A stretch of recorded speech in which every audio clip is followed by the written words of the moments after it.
I will call the meeting to order at 5:02.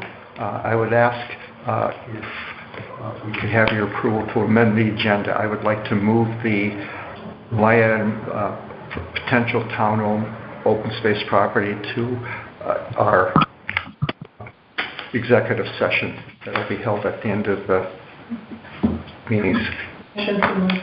Second? All in favor? Okay. Aye. Also, as we start, given Fred's absence, I would like to have Joan seated for this meeting. Okay.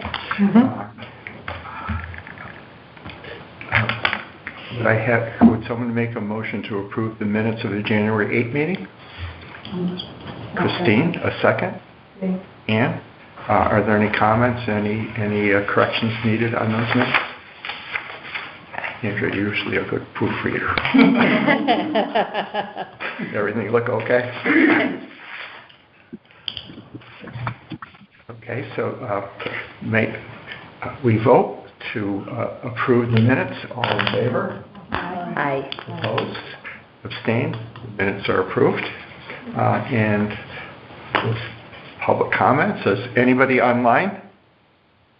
So nobody there. So let's move on to open space property stewardship, and would ask Andrea to basically go over a little bit of what's been done. Basically, while I was away, I had the opportunity to see a lot of her great images and her great stories that she received publicity on through Limelight, and it looks like things were handled very well in my absence. So first I think you all saw Peter's steward report, and Isaac had nothing more to add other than some fallen trees, and he sent some photos of that. Peter had added some stones and some wooden planks to the McCulloch Tree in the Gap property. But as the two biggest projects were first in sequential order, the Environmental Club did the bench, and thank you for Joan and Russ for being there, and Peter Norris. I will pass around just for information, visuals. We copied the bench of the Old Lyme Land Trust, and there was a good learning curve in the beginning because this is just one bench, but the first feet of it took us an hour. We were trying to let the students figure out what the real kicker was. They didn't quite get it. So basically, if you look at this photo, of the feet, it looks like an A. You're to 2 feet, you're supposed to make it into an A, and the critical part is the measurement from the bottom to the bottom foot to the first bar base. And It had already been cut. yeah, Peter had already pre-cut it and labeled them A, B, C, D, and but that took, and they figured it out. And I did it in the workshop, but what we were all concentrating on was the distance between the two planks, not the distance from the bottom to the top. But anyway, it was a good learning curve, and it was freezing. It was below freezing, and they wear t-shirts or sweatshirts and low socks and no gloves. They were freezing. They were freezing, but that's what you do in high school. Torture yourself. And so Limelight has an article, I think I sent it around, and then Logan did his project on February 1st, which was really, he hit that out of the ballpark. I was really impressed. It's a gorgeous print. And the other two, besides his brother who's an Eagle Scout, the other two one's Eagle Scout, the other is another Troop 26 boy. They were cranking, and then Logan's family and in-law, brother or uncle was a real sharpshooter with the tools and all, and so it went up it was good. pretty quickly, and they even had donuts in the beginning and pizza at the end. Wow. So Peter goes, I could go. I said, why don't you take pizza? Here, might as well. Yeah, there was a little extra, but that's good, you know, you never know. So I I, thought it was great that the water was frozen, so they didn't Yeah, have to they party. didn't- it Oh, so they didn't have to get wet. yes, that was, initially it was like, oh, get off the ice. It's like, okay, right. But they had all these incredible equipments and Cleats for their shoes, you Oh, know, yeah. like cleats. so the dad really had his act together, and Logan, I learned, I won't say that. Is he okay? Yes, he's Yeah. fine. But he had been ill earlier, but he's fine. But so it was just even more impressive. But yeah, great job. And Limelight also wrote something up.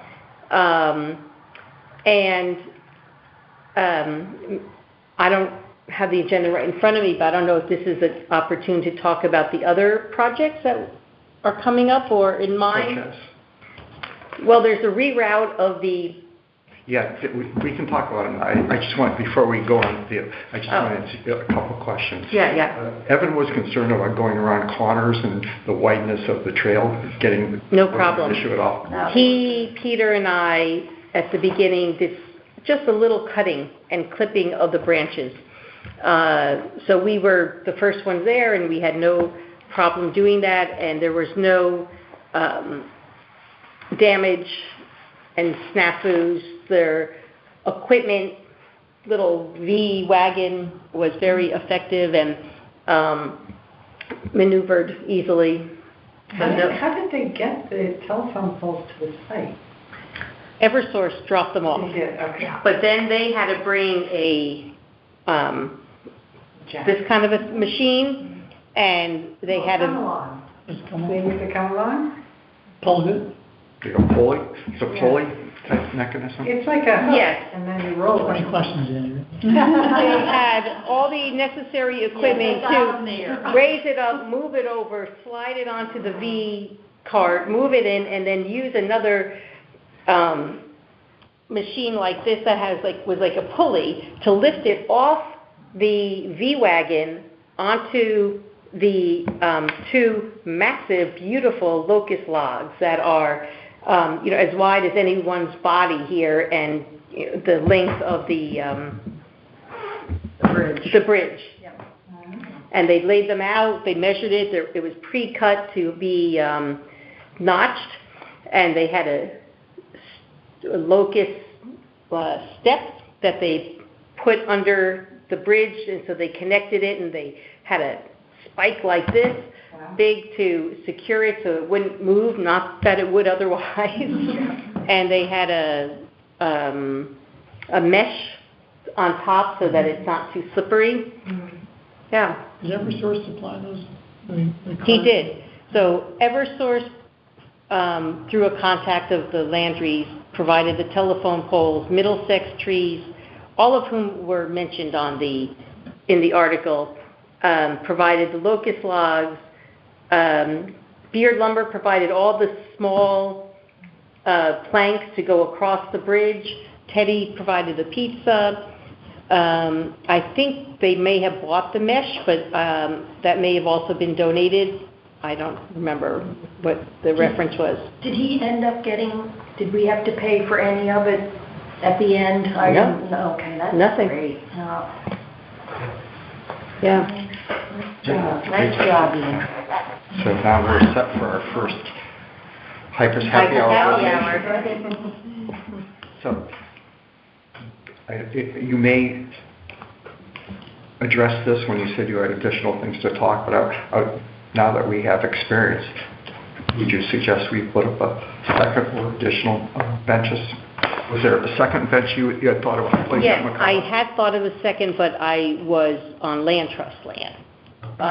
So we have the materials. I believe it's already cut up, and I am open to suggestions as to what trail we might want to put something on. And I'm speaking to Peter to identify something. I guess my two quick thoughts would be, our the other benches that Jim Mildrum did still holding up well. The The one by the one- Barbizon and. Oh, the one at the Barbizon Beaver- is beautiful. Beaver Overlooks. The one on Rooks Meadow? No, the ones, remember we did the 2 spots on Ames on the Blue Trail overlooking the water where we had the beaver signs and stuff? Wasn't Oh, there- those are fine. Okay, Yeah. The one on Rooks Meadow, which is why we were prompted, yeah. it was a cedar bench built by Jim Mildrum, and that back just oddly deteriorated. It's still functional, it's a bench without a back, but the other has a back. Also looking over the meadow. The bench at Horseneck Creek it's not a great bench. I think it's something that Mike Barnes came up with. That might be something to replace with a more sturdy bench too. Yeah, that's what I was thinking, Horseneck Creek. And whose bench is on the property presently? Is there any ownership to it? The bench that's on there now, Yeah. Michael Barnes placed it there, so I would presume it's his. Okay. Or something he obtained from somewhere. Okay. But it's not very big and it doesn't have a back to it. Okay. Well, we have one possible window to work with the environmental club. But whether they do it or we do it or Peter does it, you'll need at least 2 people, right? It can be done easily, I think, especially after having done it once. So yes, we could put up a bench.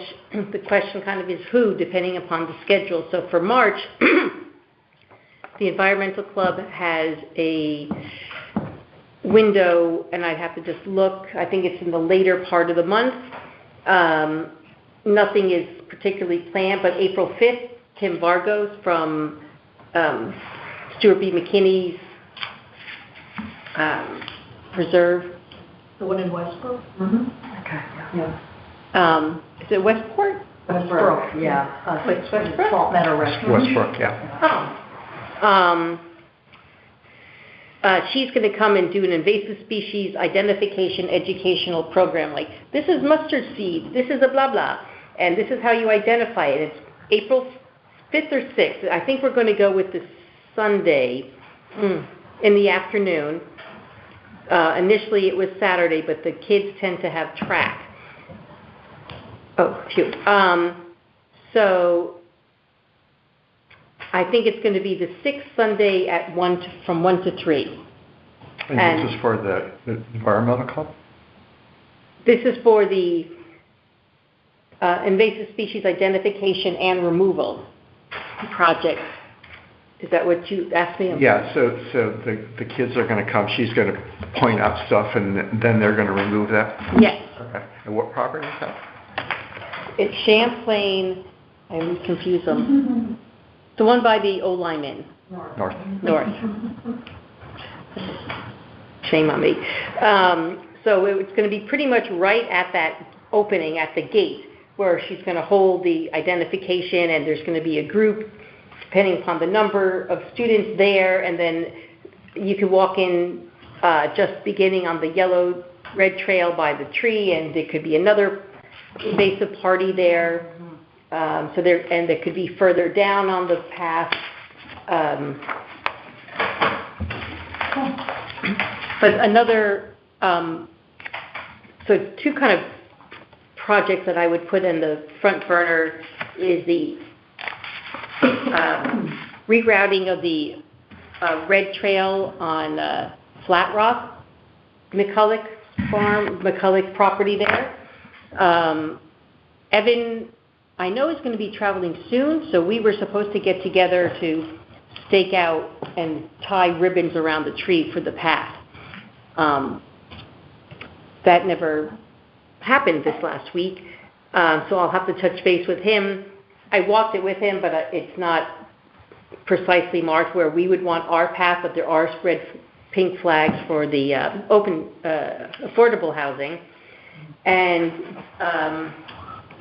the other is a bridge, a footbridge, doesn't have to be very high, but also at Champlain North, in front of the cedar bench, because it gets very wet there and spring is coming. So if we want to do a walk on that, that would need to be done before, I guess, September. Right, they start in June? May. July? May? May. Oh, The May. walk. Yeah, May and June. May and June. May, June, September, October. May, June, September, October. All right.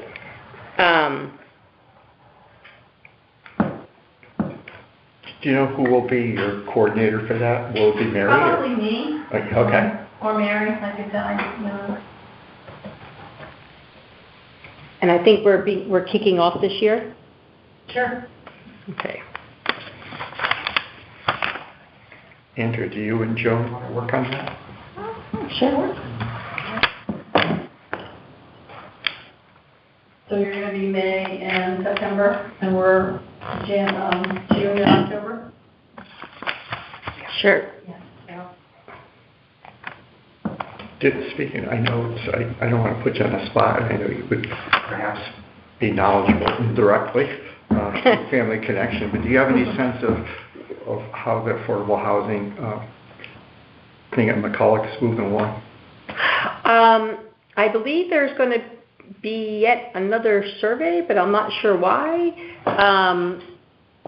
It's going slowly. There's a change in chairmanship, the affordable housing. So who's the new chair? Fred and Fenton and Jessica, I think her name is. Okay. So Michael is Melinda. I think it might be. Melinda. Go ahead. So Michael is still a part of it, but he just can't take on the chairmanship at this time. So that was a discussed and voted in thing. Okay. Well, I hope we can have a good working relationship with Mr. So do I. No. Jennifer Miller. Okay. Yes. I think she's a neighbor. Of yours? Yeah. Oh. She used to, I think if it's the person I know that used to live on Shore Road, kind of a little bit, one or two houses down from Ron Swaney, and then she moved into our neighborhood. No. Yeah. Okay. And I think Evan was going to look into the chainsaw training for Isaac and Peter. I have a vague recollection that it was February, March, so I'm not sure if that's accurate. I can check on that. I have a contact from the guy. Okay.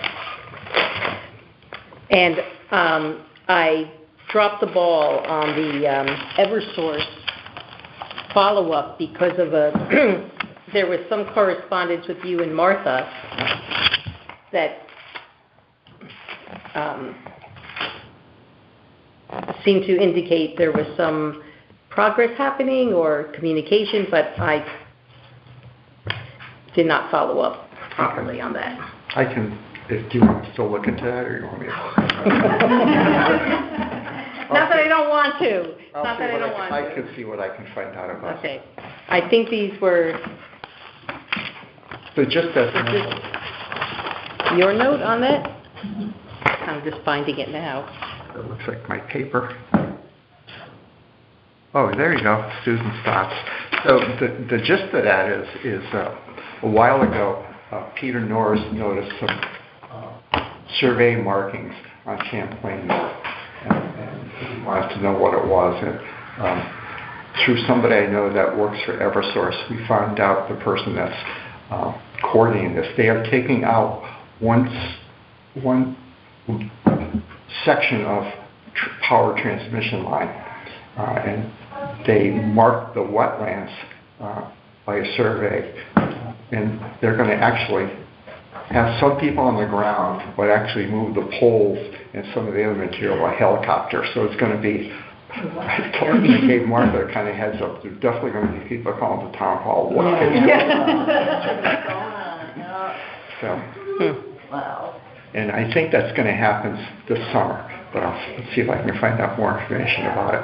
Also, just as an FYI, I don't know if it was expressed to you that Isaac just sent me his time card late, and he said that he had been under the weather and not working as much as he wanted, but he did manage to walk all his properties in January. Mm-hmm. And Yes. he's feeling better, and he hopes to get back to a fuller schedule. Good. Although he seemed to work pretty much the same hours as Peter, so.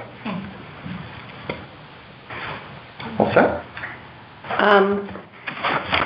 Yes.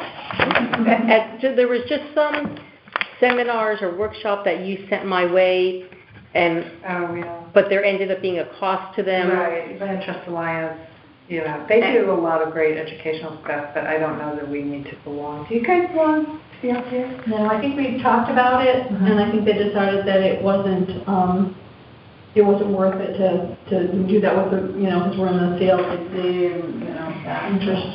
Do you get an insurance help or whatever from CLCC? Insurance help? Yeah, because that was, for an organization I worked with a while ago, one of the reasons we belonged, even though we weren't a land trust, was that you got kind of a break on your insurance. I don't know. Easement. I'm not sure about that. See, You don't get our insurance through them, and they're different, so I don't. Okay, no, it's different, probably the same one. CCLC does offer some interesting, Let's get into that in a bit. okay. Is our properties covered under town insurance? Yes. It is. Yes. So that was kind Well, our town property,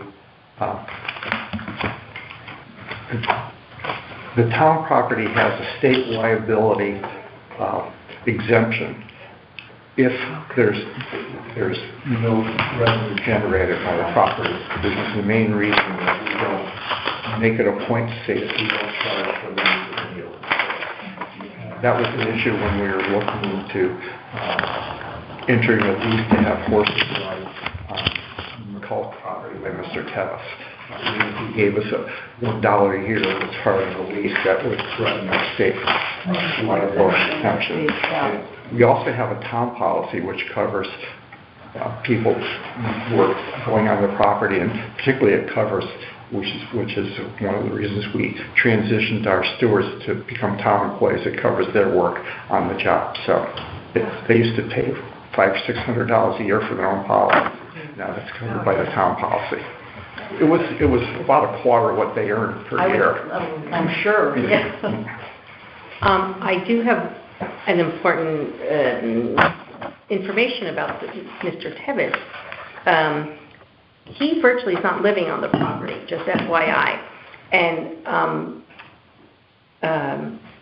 Amanda Sibley and her husband and children are renting from them with an option to buy.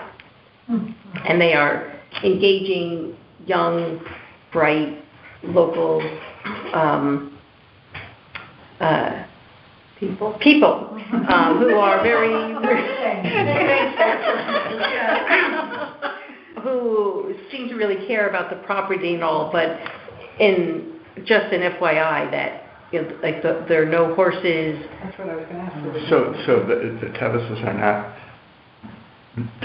having the riding club or anything on the property any longer. Interesting. And Holland is pleased that there's not the riding on the property and that it should be conserved land for just hiking. But also when you suggested, maybe he could help with his little go-kart too. He's gone. Yeah. We had, a while ago, Wayne said that he had a lot of equipment. He had a backhoe and some other things there, and he was more than willing to help us, so we had things to do, which is, I think, when he, at that time, envisioned having a robust riding club there. So, and he still owns the property, to the best of your knowledge? Okay. Yes, they're renting the other Okay, couple. thank you. Ann, would you like to talk a little bit about your discussions with Mr. Carey, Yes. Attorney Carey? As you may recall, we considered the idea favorably, I think, general sense of consensus of placing a conservation easement on Ferry Landing and Bartholomew. The notion sort of came out of this grant application that we had made with Audubon and Army Corps of Engineers, and that was one of their first sort of out of the gate comments was, we're not going to invest in this unless there's a long-term protection here. And it's true. I guess another question for us might be, is it possible for the town to sort of repurpose land that's already designated as open space? But for our purposes, I think having easements, conservation easements, as sort of you can think of it as belt and suspenders, but it's a good way to make sure that the intent is, followed through on. So anyway, Mike is our kind of new attorney, and he got all lawyerly about it, which is what we wanted him to do. But I think to back up for a second, the best way to understand why the process is going to be as kind of troop jumping through as it is that a conservation easement or any easement is essentially a transfer of certain rights that are associated with the property. So for our purposes, conservation easement would say things like no constructing, no building any structures, no excavating, no Motorized vehicles? it could do, yeah. There's any number of restrictions you can place as part of, normally if you are a landowner, you have the right to do all those things on your property within town ordinance legality. But so because it is kind of like conveying property rights, it has to be almost considered the same way as a sale.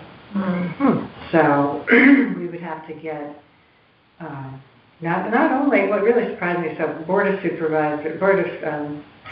Selectmen, thank you, Board of Selectmen, possibly Board of Finance, and then it would have to go to an actual town meeting and be voted on. But it might also require initially running it past planning, because there's all kinds of legal statutes why he feels that might be prudent. And it wouldn't probably be that big a deal. But I guess it's thought of as prudent to just touch base with all the possible related commissions, just so that everyone is on board and aware. Well, and then, as if that weren't enough, he's like, you maybe should also, we have to ascertain whether it would be necessary to get either DEEP or the Attorney General, State Attorney General's approval.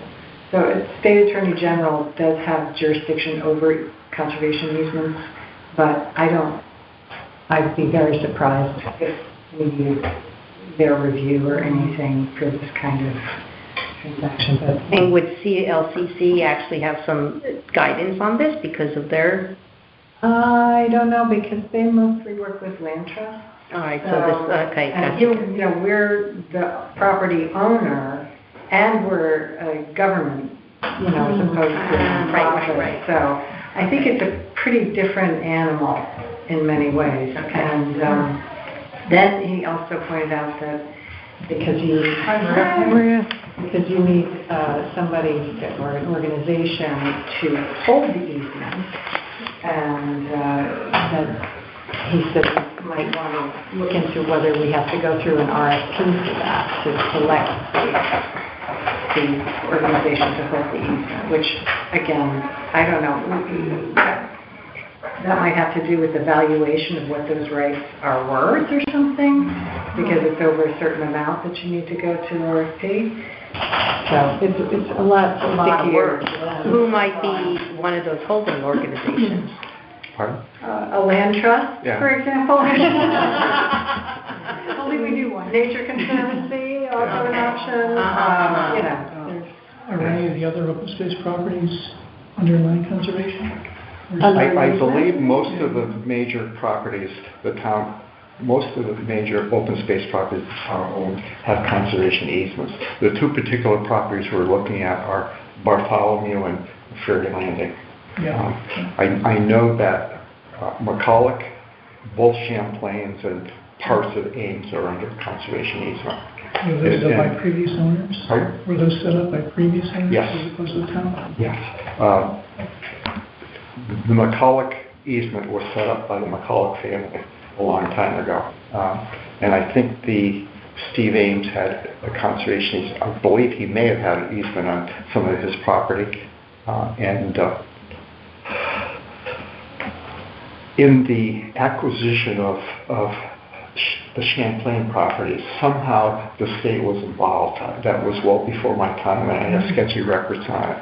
But anytime the state is involved in an acquisition, one of the requirements is that there be a conservation easement placed on the property. So I think it's good management, it's good policy, but it's going to take some work, and you know, I haven't really had a chance to talk about it, but it seems to me we might want to make sure if these are the only two properties that don't have that protection, then great, if we can somehow maybe track them simultaneously, then we won't be like... Yeah, I would absolutely do that. Horse Neck Creek, does that count? That's a great suggestion, actually. I mean, if that's not covered, then Yeah. make it all a package, right? I think that's a really good point. What would, the land trust actually, what would they have to do? Well, it would be how the actual easement is set up, Karen. The easement with McCulloch calls for an the Nature Conservancy holds that easement, and that calls for an annual inspection, which they do. I believe they also hold the easement for Champlain North, and they don't do anything with that. So similar to how we monitor our other, Absolutely, yeah. Basically, another thing that would just be monitored. Basically, it's a walkthrough to ascertain that there's been no development or no... Or no encroachments and stuff like Exactly, that. no development, as Ann said, Yeah. no quarrying or anything that disturbs the natural setting. Dumping, like Yeah. storage of hazardous materials, all that other stuff. Yeah. But, yeah, I mean, I think that it would be, normally there is a monitoring obligation, and that's pretty much it. Thank you. So that kind of leads very nicely into the next agenda item, the Ferry Landing Wildlife Refuge. So I don't know if you've all heard this, but Michael had been really kind of excited about the possibility of getting a in lieu fee 2024 grant through the Army Corps of Engineers to help with the rehabilitation of Ferry Landing Wildlife Refuge. And Michael met with someone from Audubon and someone from Army Corps.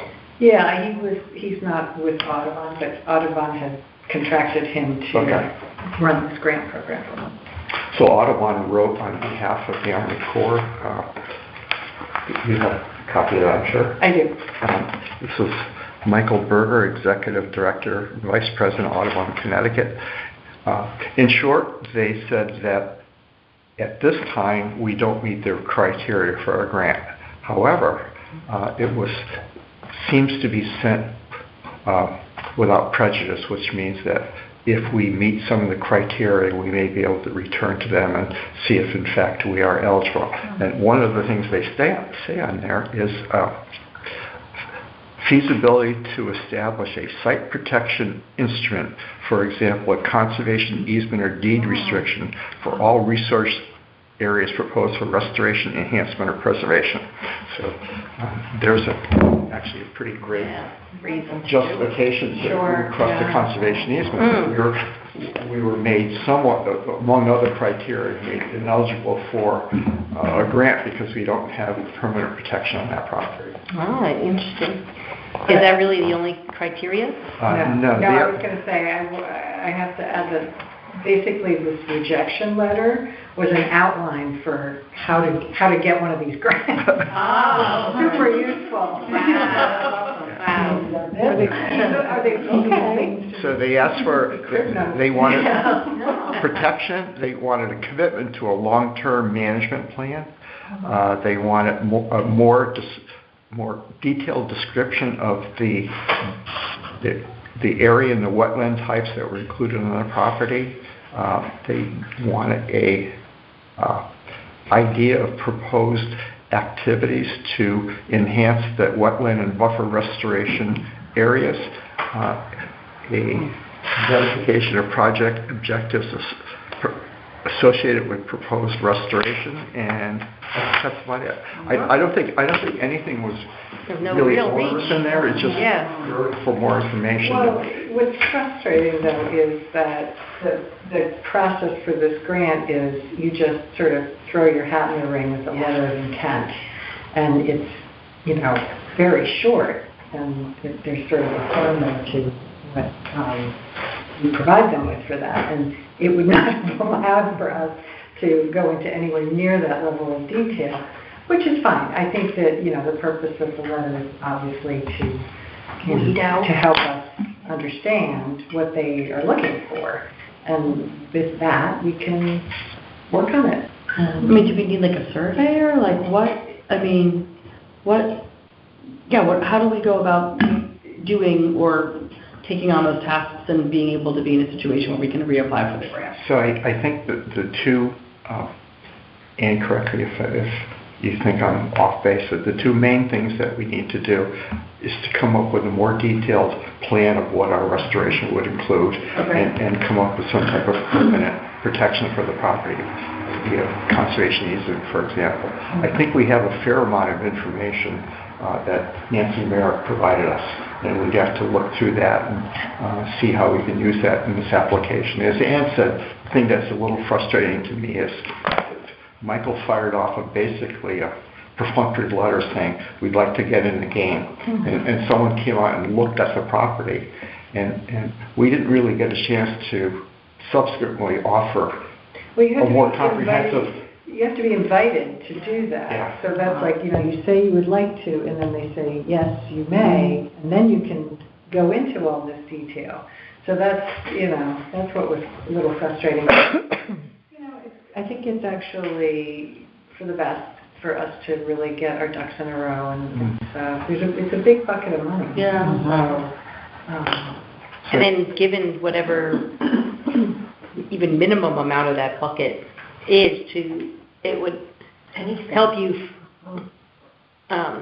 be more specific about the restoration, and it may not be this much, but this much given the size of it, or Is there a time frame, like how much time? We don't know. It's been very loosey-goosey, Yeah. Like their deadline for letters of intent was, the beginning of September, and we didn't hear from them until November, and then Really? we kept wondering when does the actual application have to be in? Yeah. And there's nothing on the website about the application, so it's a little... I kind of pushed Mike to find out what was going on, and Mike kind of pushed his contact, which results in this letter. But as Ann said, it really was I know.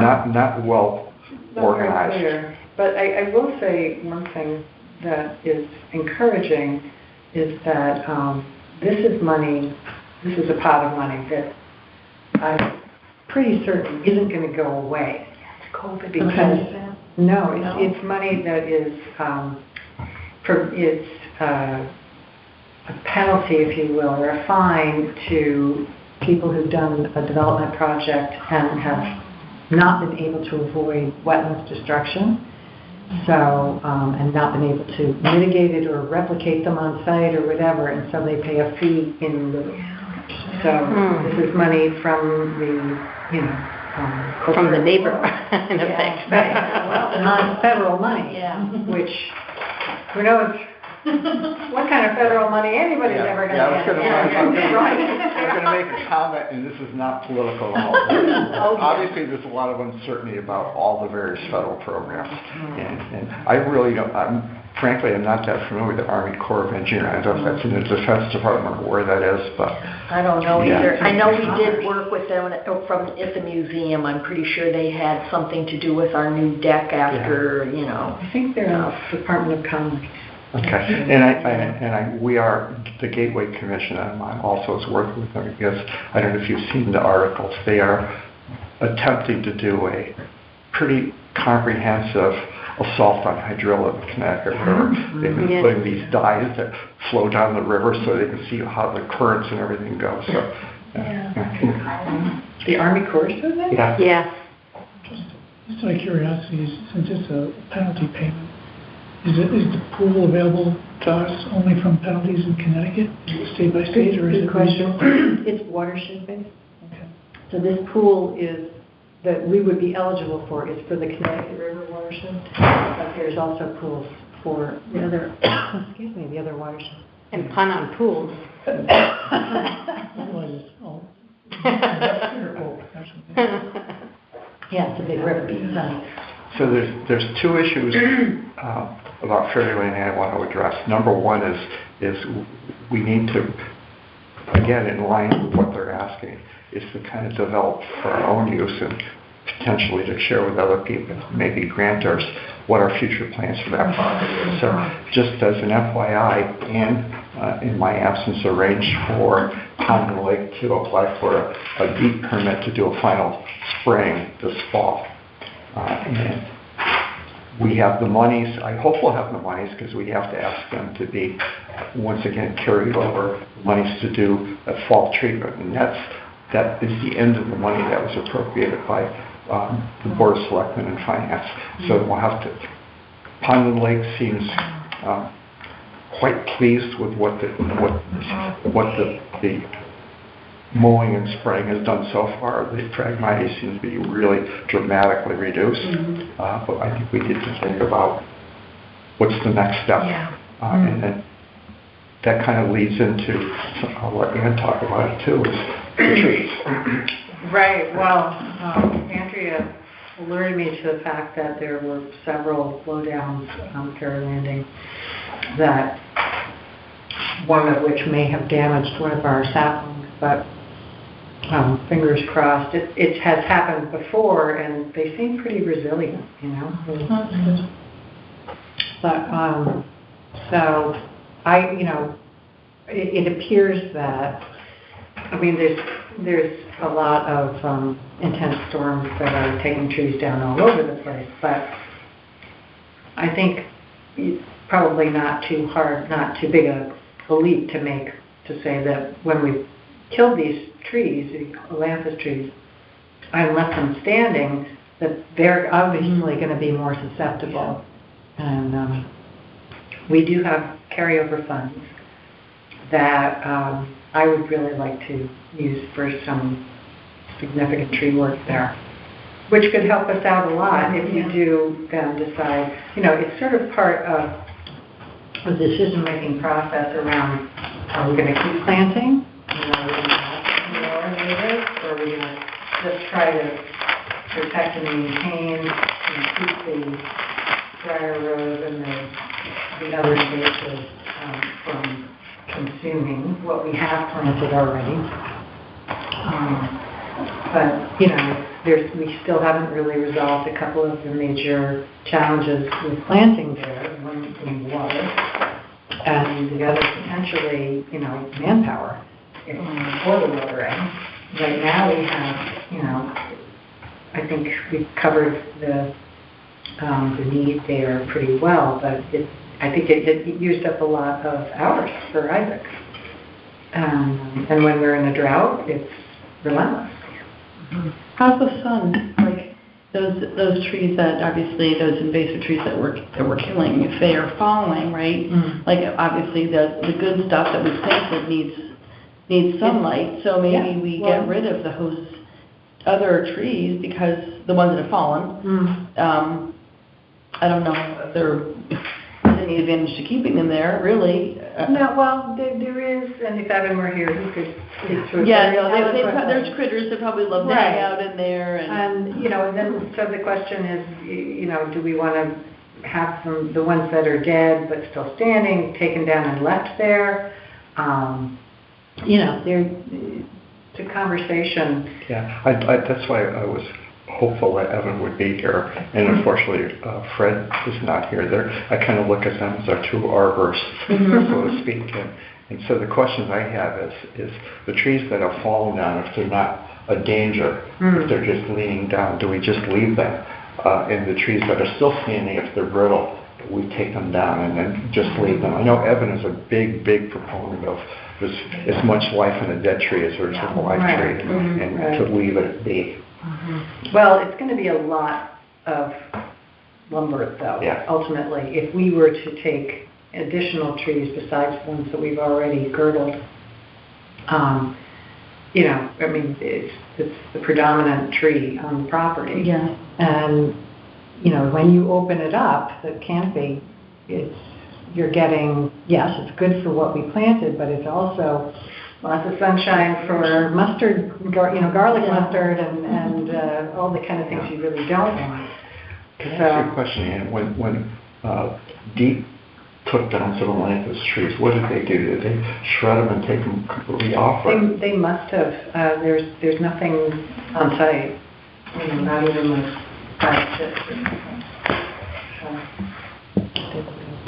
So that in the proposal for your plan seems to be a key factor in terms of, do you take the stance where you leave the dying trees in the wood, or remove it? You see an argument both sides, and more conservationists would be leave it.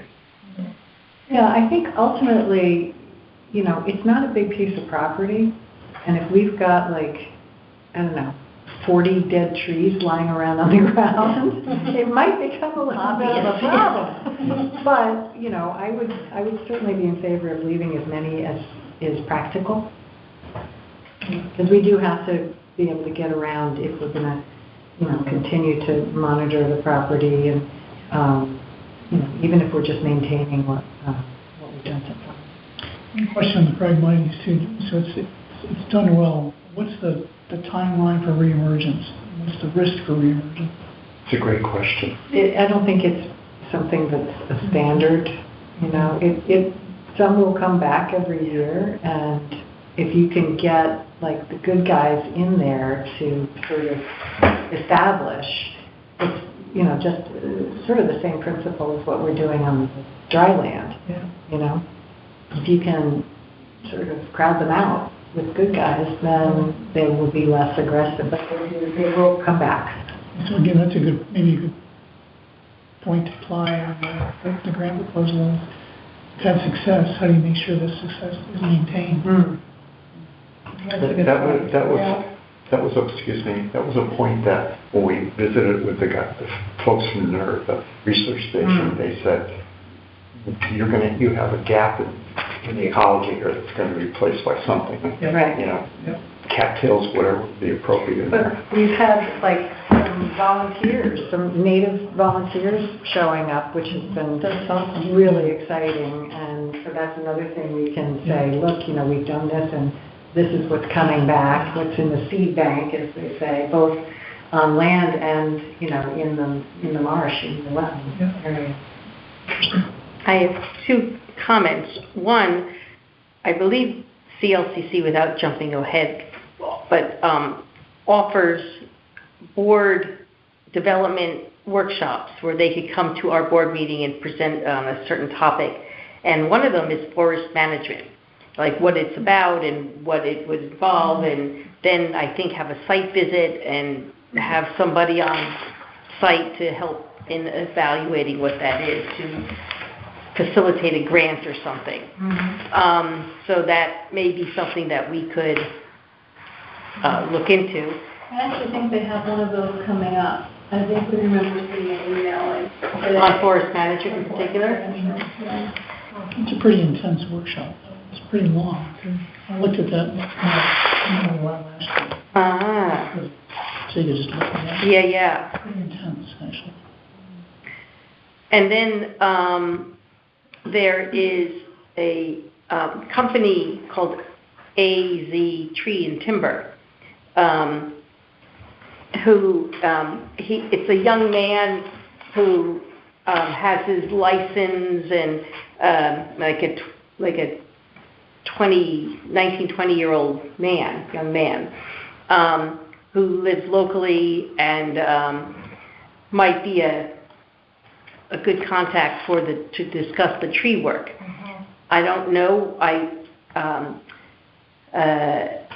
if he doesn't have the licensing for I know he uses chainsaws and other equipment, but just as another resource, since we've been, and I think he would be, it may be something that he could address and tackle and give some counsel on. Sure. And, Is that Zelik? Andy Zelick, yeah. You brought him up, I almost called him a few months ago, yeah, that's why I remember. Yeah. Yeah. So there's a lot of options. I think we need to look into the best way to deal with the trees. So one thought I had was Wade Abrahamson's a really experienced tree guy. If we could maybe see if he would do a little work on a couple weekends for us. Maybe Sorry, put who is Peter. that? Pardon? Who did you say? Wayne. Oh, Wayne Abrahamson. Yeah. Okay. He doesn't want to be a regular steward, but he might do an odd job Mhm. if he's not traveling. Another option would be I can hear the initial complaint, but I can talk to Ed Adante. If his guys had some time, they can go in there and take down Yeah, I some was of the going to trees. say, I think it's Yeah. definitely more than a one-person Yeah. situation. Yeah. And then we could see if any of the companies might give us a break. You mentioned Middlesex Tree. I had Derek Babino do some work for me. He's great. He really is good. Well, you can call around and get some Yeah. bids, get people to come out and look at it. One question I had, what is the chemical that Pond and Lake was using on the Phragmites, do you recall? Mesophere. Okay. I noticed in the last several weeks, primarily through communication from Audubon about any kind of fractures, neoconoids or something Oh, like right, that. right. still I in can't the pronounce that water. word. I'm hoping that's not anything that we're using. No. Okay. No, not that I mean, it's permitted by the state, so, I'm not sure. I haven't heard anything about it. Yeah. I think I just read somewhere where an eagle died poisoning There's a lot from that chemical. Owls. Well, That's- they're also susceptible to the avian flu. Yeah. Birds of prey are more susceptible than... And waterfowl, those are the biggest herders. Would another CFED grant be, because you've done one phase? Possibility, yeah. I have a feeling it was due in January, I think because, you're right, actually. but, Yeah. get it in the hopper, and there may be other, it could be reviewed throughout the year. Well, Greg sent me something about a Yukon grant that sounded very promising. So, so there's definitely opportunities out there. But, all I can say is, go Beavers! Do you need, because Mike Aurelia was working with you, now, do you need put a team together to divide and conquer? Sure. Maria? That's kind of your neck of the woods, right? I'm happy to do whatever. Yeah, absolutely. Yes. Great. Yes, happy to do whatever. I'm excited. Good. Okay, well, moving on. Russell, do you want to talk a little bit about mapping? I have to apologize. I did see your memo you sent out about the website. I haven't had a chance to really look at it yet. So we started the mapping effort. It took me a little while to get up with Steve Sperry, but he's very interested, very willing to do it. Talked about trying to parse this out, so what could we actually do to keep the cost down? He's very open. And I'm sorry, could you reframe this as to what we're... So one of the things is that we need work on is our maps. We don't. Oh, right. Our For a start, photographer. we don't have a real good map for the noise property, separating that from Ames, and some of the other maps are a bit out of date. And I think you and Ann and I talked very briefly with Steve Sperry, was it? On the phone. Yeah. Yeah. Since Lisa Nicolai is no longer. Gotcha, in the okay. business. So I asked Russell volunteer to talk to Mr. Sperry. Oh, thank you, okay. So I went through the stuff he sent me on Jones thumb drive to make sure that we do have information for all of the maps that were there. He will actually generate GeoPDFs, and even if we don't like using Avenza, we can actually morph that all so that everything he would produce, and he could help us produce from our existing maps, it could all go in Connecticut trails. So that solves that issue.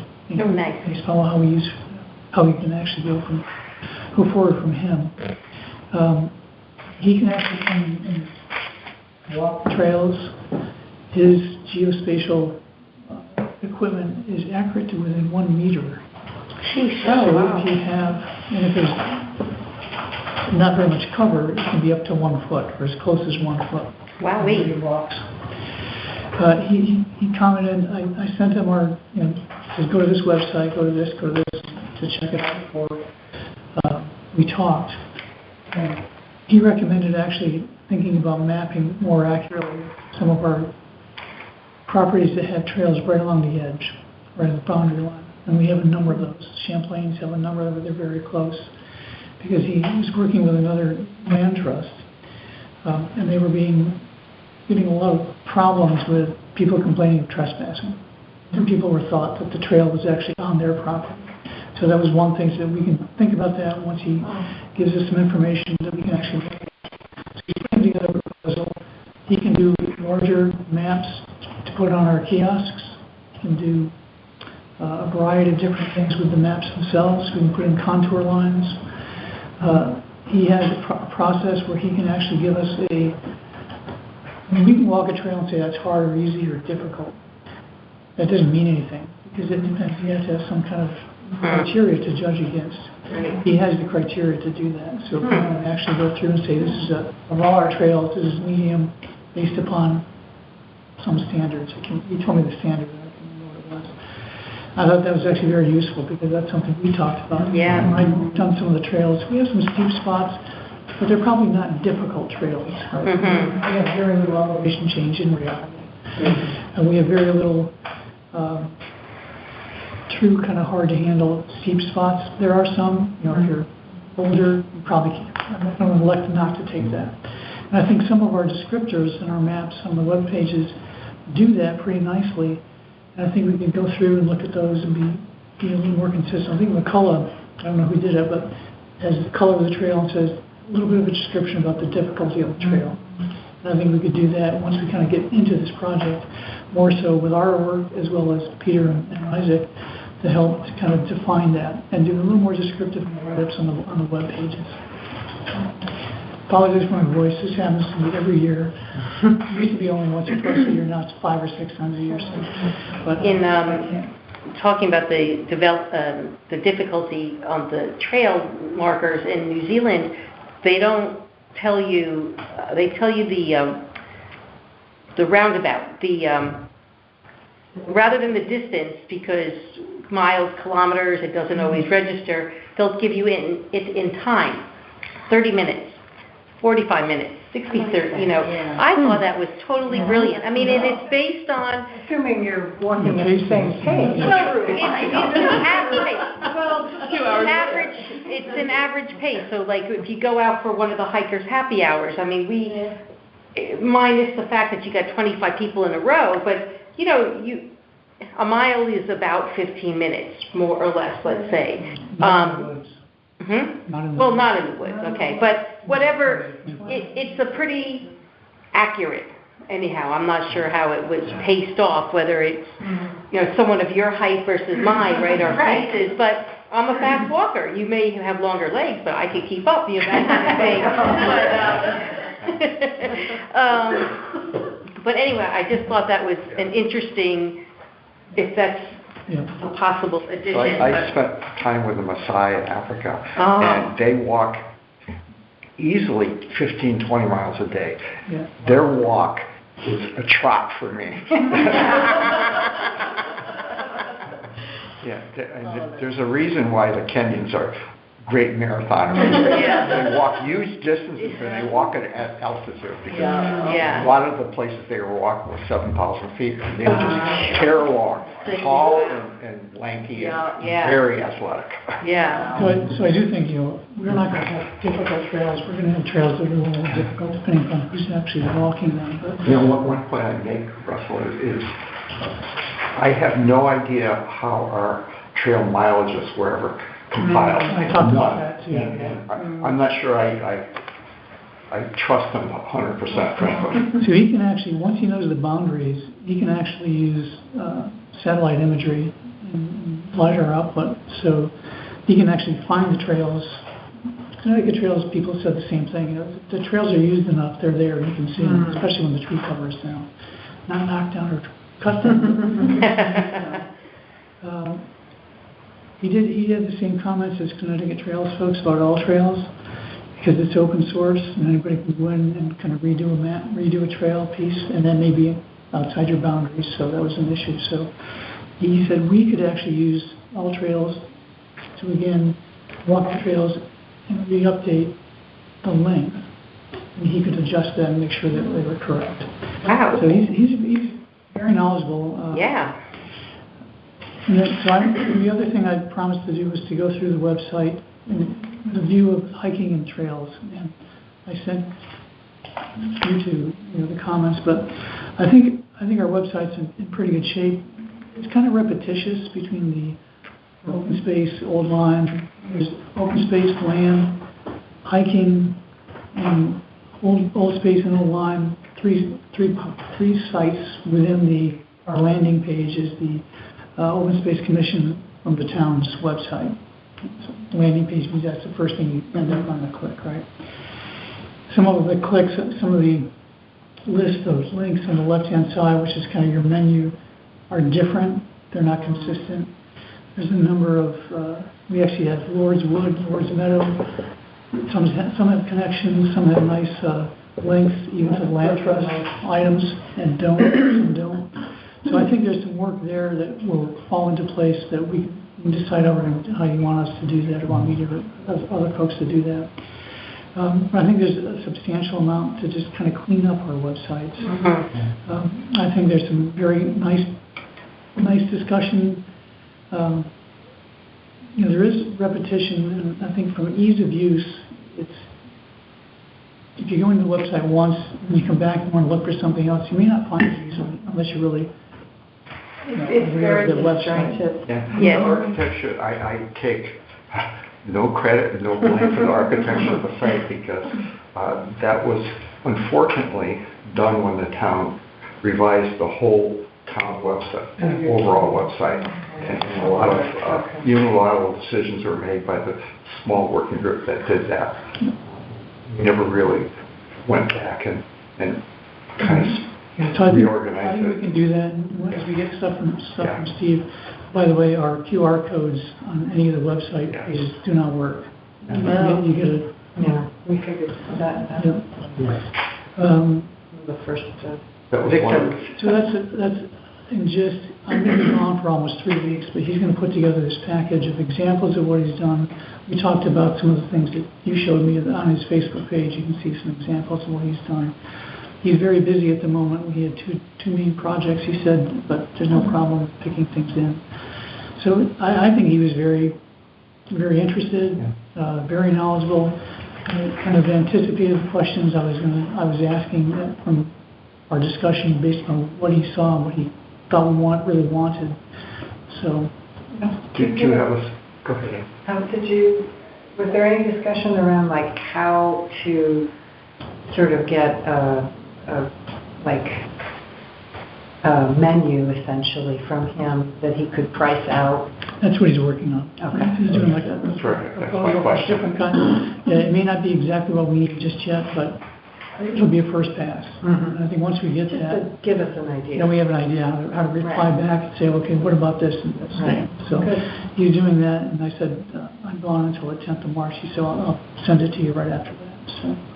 So just as an FYI to everybody, we have 2 pots of money, so to speak. One is our regular stewardship account, which we're going through it at really a pace that will carry us through this fiscal year, but mostly exhaust what's in there. So it's really kind of nicely targeted for our needs. And then we have roughly $5,000 left in our carryover stewardship funds. And the projects, the kind of the extracurricular projects, so to speak, maybe having an arborist at Fair Community and Mr. Sperry fixing up things. We have that money available for that. And that's something I do not want to ask to carry over that money again. I want to use that money for legitimate purposes this fiscal year. So we have basically the end of June. So I didn't give him any dollar amounts. Yeah. Because if you do that, sometimes they'll. Yeah, absolutely. So you're going to be traveling soon, right? Yeah, I leave And the when do you come back? 20th of February and come back March 10th. Okay. And are you you're going around the world, are you? Southeast Asia. Yeah. Wow. You know, back 50 years ago, Vietnam was the last place you ever wanted to go, right? But now it's Vietnam, Laos, Cambodia, and Thailand. Wow, that's neat. Have a trip. Amazing. But I think to Anne's question too, I think they'll come back with this proposal. It's going to be a menu of different things. And you can refine it. And maybe that'll give us an idea about cost and what we might be able to pare down some of the costs with some of our Can we efforts. go very far for tree work? Right now. Having just gotten an estimate for some tree work on my property. So I would encourage you to Go like that. I would encourage you to kind of look at the open space in Old Lyme page, the open space land, and the Yeah, hiking web pages, just to get a sense of, What was the second one? there's 3 of them, and they have a lot of overlap in them. Yeah, I think they. Oh, the open space website. Yeah. I'll share Russell's memo with everybody. So Okay. it's kind of even though it's later on in the agenda, it's kind of an opportune time to discuss this.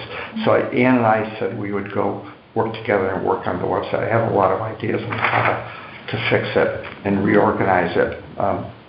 But if anybody has the time to look at it and wants to go through it and says, I actually feel like I might have replicated a lot of what you did, because I know at the last meeting I said that I would do, and I found pretty much exactly what you did. So I'd be happy to work on. I can't construct a website, that kind of stuff, but yeah. to be able to go through and do some editing and do that kind of thing. Whoever else wants to work together. we can do The it. mapping that you're talking about is your individual trails, not the town-wide map that includes both of our trails on it. That map we want to revise, Karen. We want to put Horseneck Creek on there and some type of notation. It doesn't have to be in great detail showing that there are, in what was once one property, there's now 2 contiguous properties, noise names. So I sent a note. Yeah, and then he Annie responded to you, and then I had sent her an email this morning saying, okay, I'm going to the meeting, what am I doing, you know? She hasn't responded back yet to me. And she wasn't sure. I mean, I think she sent one of the maps of the Ames that kind of has some split out on it. But she was questioning what all you were doing and what. I kind of missed it. Who is she, Karen? Edie is her Okay. stewardship. Yeah. So the brochure was a combined map. Yeah. And we need to put Horseneck Creek in there, to find the noise space. Ward's Wood isn't on any map. I know it's just a little tiny thing, but it should be just a point to where it is, I think, on the map. Things like that. It's not a lot, but it's not a very functional website in terms of ease of use.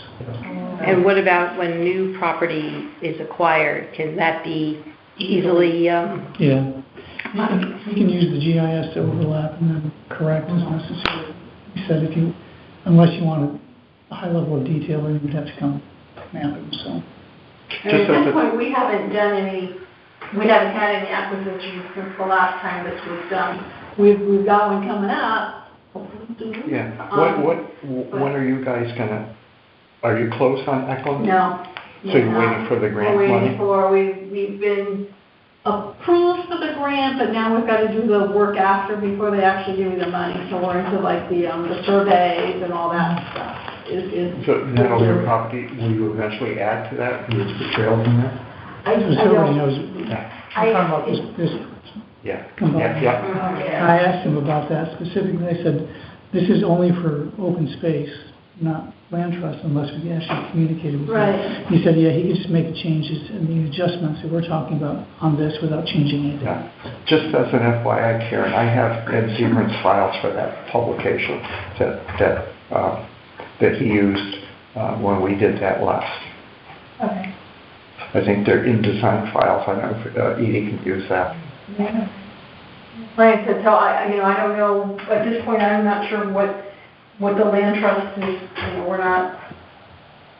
You had asked about Eklund, but, Well, we can go forward with what is now. Yeah, And then yeah. if it needs to be updated, it'll be updated. Yeah, but like I said, I think it's gonna be a while until like you guys are ready to move and. Well, at the least, what we can do is make sure whatever we have on our website is up to date. If the printed copies don't. Yeah. so I'm happy to continue on the website revisions if anybody else wants to. Yeah, I would like to help, because like I said, I did a lot of blogging. I can send you what I. And then we can figure out. So I actually spoke with Katie Balaka about how you would go about correcting and updating and editing. And so we should all collaborate and not do The three of us. duplicate. Yeah. After I get back. After I get back. Yeah. You can peruse the website all you want in the next 3 weeks. so on that note, kind of sending things to Katie, like updating Bartholomew, it has to come from you, that request. Yes. I mean, I'm sure you know it, but. You really shouldn't have her do little piecemeal things. This should be kind of No, a big I'd chunk. like to go to her with. Yeah. And I think it's good manager practice that everything kind of gets Yeah. plugged in so you don't have duplication or whatever. Yes, Everyone has their own flair and.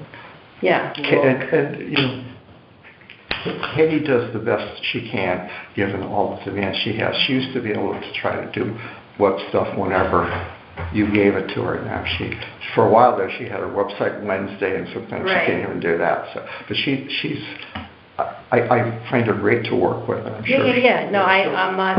Yeah, it's just. I'm just mentioning it because of the But I think. update Logan and any capacity that you want to give him, make that shout out. Yeah, I mentioned that because we're going to have to come up with some kind of special arranger because we might have to sit down for an afternoon with her. One of the things I very much want to do is bump out the volunteer stuff and highlight all the stuff the kids have been doing with pictures and stuff, have a volunteers page.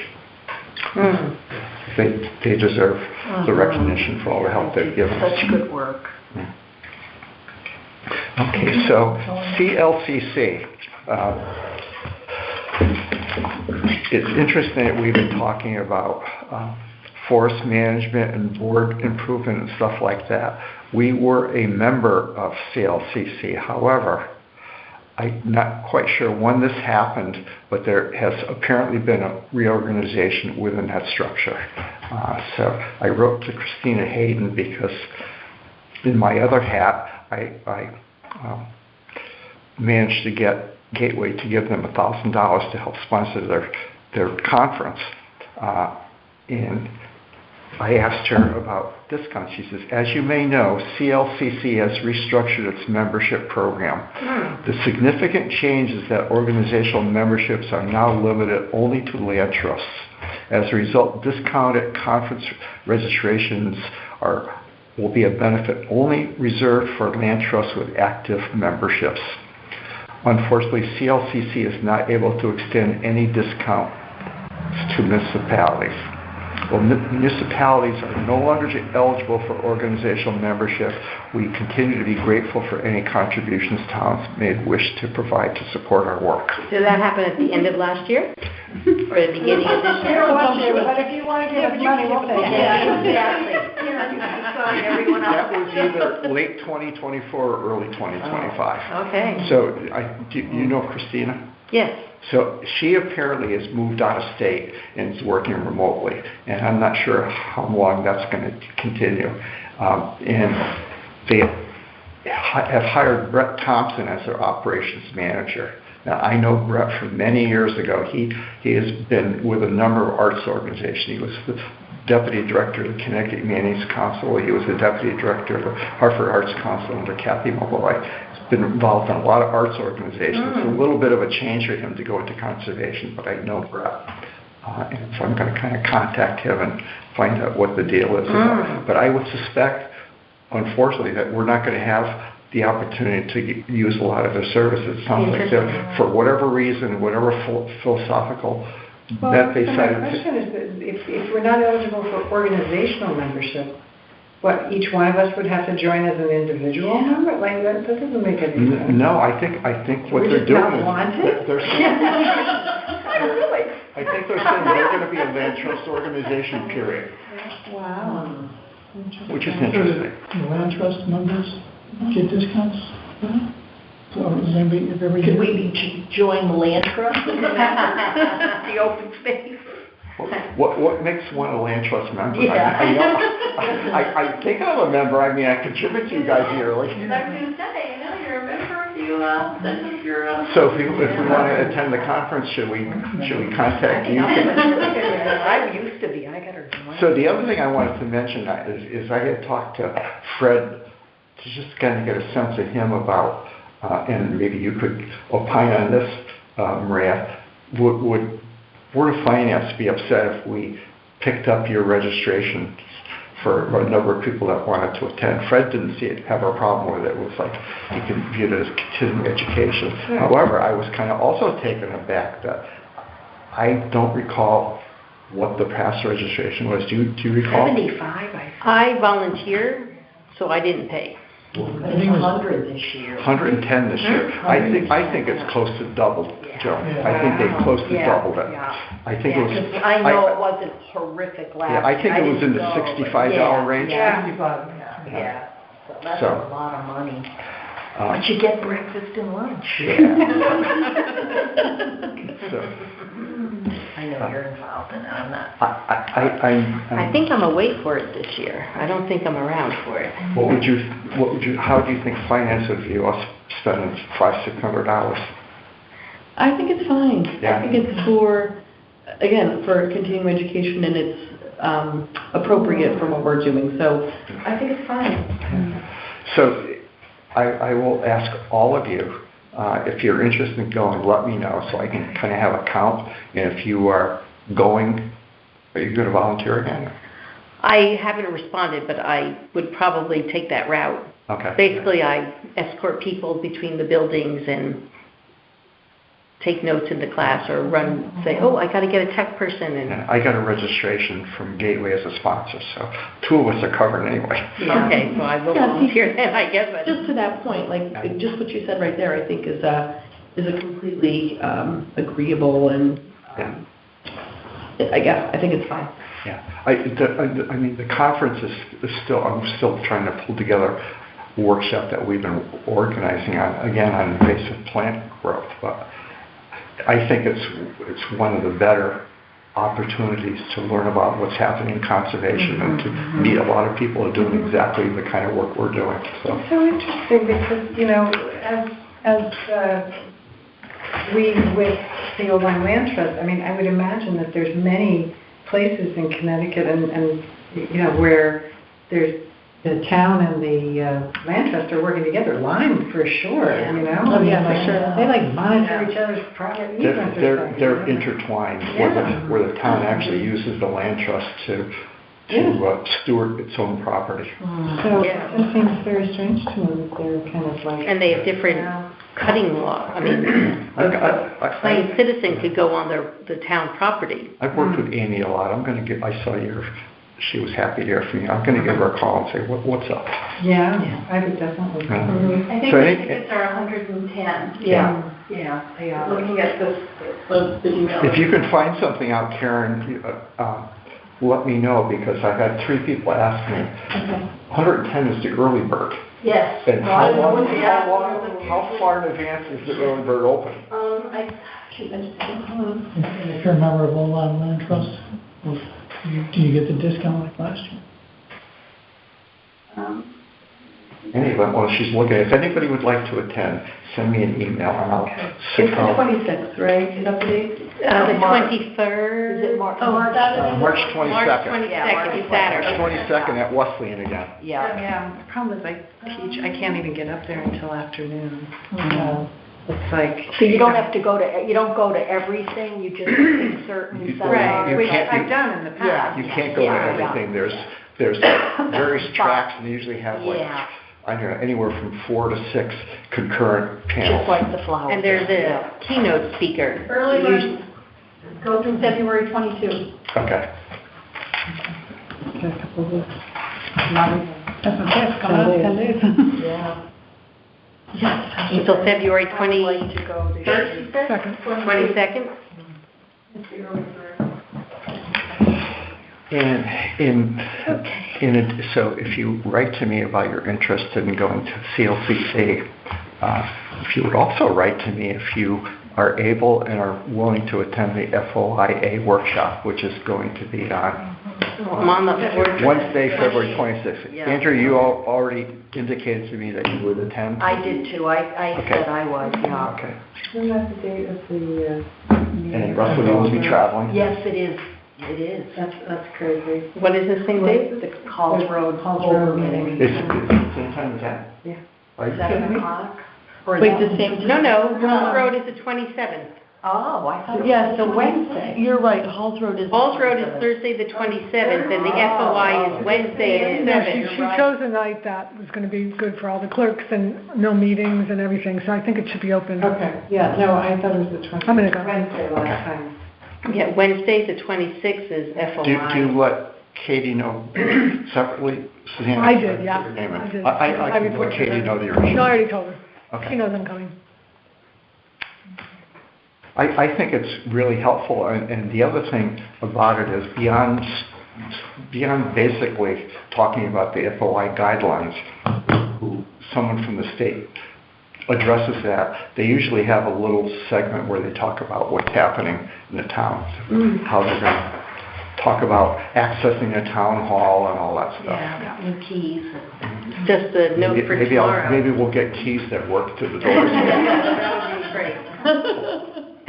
Tomorrow, it's not on the agenda, but that should be, for the road and public safety. What about that? Oh, Road- The FOI, Okay, it's not on the agenda, it should be mentioned. okay. Is that that committee?